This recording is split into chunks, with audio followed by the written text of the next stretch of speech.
साथियों, जय श्री राम, जय बालाजी महाराज की। आपका हमारे YouTube चैनल हनुमंत कृपा 0005 में स्वागत है।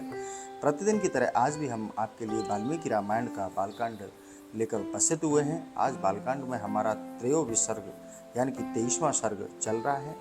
तो साथियों, आज का सेशन प्रारंभ करने से पहले श्री बालाजी महाराज का ध्यान करेंगे। उससे पहले मैं आपसे निवेदन करना चाहूँगा कि आप अगर हमारे चैनल पर नए हैं तो अभी आप चैनल को सब्सक्राइब कर लीजिए, बेल आइकन को प्रेस कर लीजिए, जिससे हमारे वीडियो का नोटिफिकेशन सबसे पहले आपको प्राप्त हो। तो चलिए साथियों, हनुमान जी महाराज को आसन दे देते हैं। बालाजी महाराज का आसन हमने बालाजी महाराज को दे दिया है। अब मैं उनका आह्वान कर लेता हूँ। हे श्री हनुमान जी महाराज, प्रतिदिन की तरह आज भी आप अपने आसन पर आकर विराजमान हो जाइए। मेरे द्वारा वाचन किए जा रहे श्री वाल्मीकि रामायण के पाठ का आप श्रवण कीजिए। आइए ब्राजिए प्रभु, अब मैं पाठ प्रारंभ करता हूँ। जय श्री राम। तो साथियों, श्री हरि के चरणों का ध्यान करते हुए इस पवित्र पावन चरित्र को आप श्रवण कीजिए। प्रभातायाम तो सर्वर्या विश्वामित्रो महामुनिः अभ्यभासितः काकुस्थो शयानुपर संशस्त्रो। जब रात बीती और प्रभात हुआ तब महामुनि विश्वामित्र तिनकों को और पत्तों को बिछोने पर सोए हुए उन दोनों कुकुस्थवंशी राजकुमारों से कहा, कौशल्या सुप्रजा राम पूर्वा संध्या प्रवरते उत्तिष्ठन् शार्दूल कर्तव्यम देव महाहिकम। नरश्रेष्ठ राम, तुम्हारे जैसे पुत्र को पाकर महारानी कौशल्या सपुत्र जननी कही जाती हैं। यह देखो, प्रातः काल की संध्या का समय हो रहा है। उठो और प्रतिदिन किए जाने वाले देव संबंधी कार्यों को पूर्ण करो।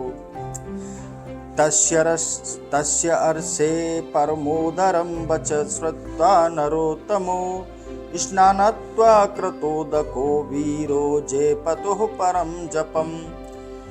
महर्षि का यह परम उदार वचन सुनकर उन दोनों नरश्रेष्ठ वीरों ने स्नान करके देवताओं का तर्पण किया और फिर वे परम उत्तम जपनीय मंत्र गायत्री का जप करने लगे। कृताहिको महावीर्यो विश्वामित्रं तपोधनम् अवेद्या विसिंगष्टो गमनायाभ्यस्तुतः।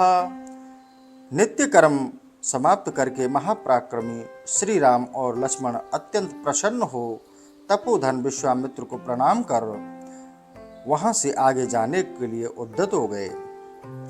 तो प्रयान्तो महावीर्यो दिव्याम त्रिपतंग नदीं दृदश्यते ततस्त्र शरभ्या संगमे शुभे।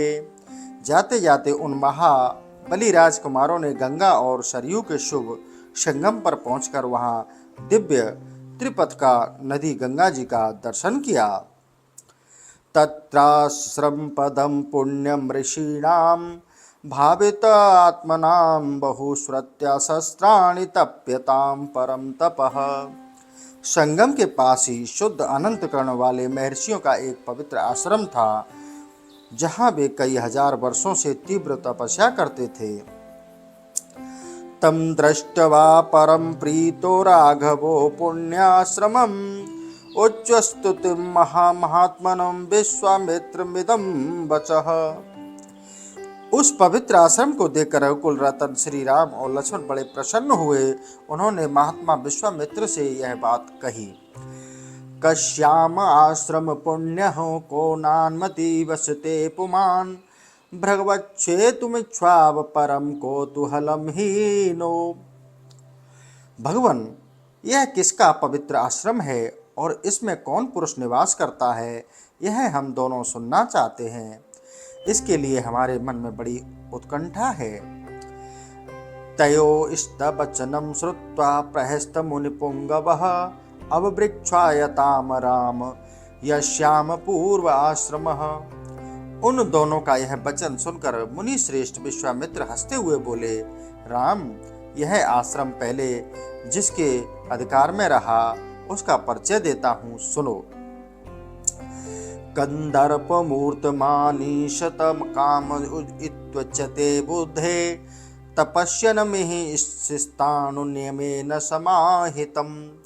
विद्वान पुरुष जिसे काम कहते हैं वह कंदर्प पूर्व काल में मूर्तिमान था, शरीर धारण करके विचरता था।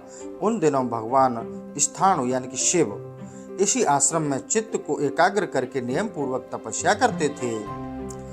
क्रतो द्वामतु देवसं गच्छन्न समरु सद्गुणं धर्मयामास दुर्मेधा हुम कृतश्च महात्मना। एक दिन समाधि से उठकर देवेश्वर शिव मरुद गणों के साथ कहीं जा रहे थे। उसी समय दुर्बुद्धि काम ने उन पर आक्रमण किया। यह देख महात्मा शिव ने हुंकार करके उसे रोका। अवध्याश्चक्र रुद्रेण चक्षुषा रघुनंदन व्यस्यरंत शरीरात स्वात सर्वगात्राणि दुर्मते। रघुनंदन भगवान रुद्र ने रोष भरी दृष्टि से अवहेलना पूर्वक उसकी ओर देखा। फिर तो उसकी दुर्बुद्धि के सारे अंग उसके शरीर से जीर्ण शीर्ण होकर गिर गए। तत्र गात्रम हतम तस्य निर्गदस्य महात्मनः अशरीरकृत काम क्रोधात देवरेश्वेण। वहां दग्ध हुए महात्मना कंदर्प का शरीर नष्ट हो गया। देवेश्वर रुद्र ने अपने क्रोध से काम को अंगहीन कर दिया। अनंग इत विख्यात स्ता प्रभरति राघवः सचांग विषः श्रीमान यत्र गाम च समुमोक्षः। राम तभी से वह अनंग नाम से विख्यात हुआ।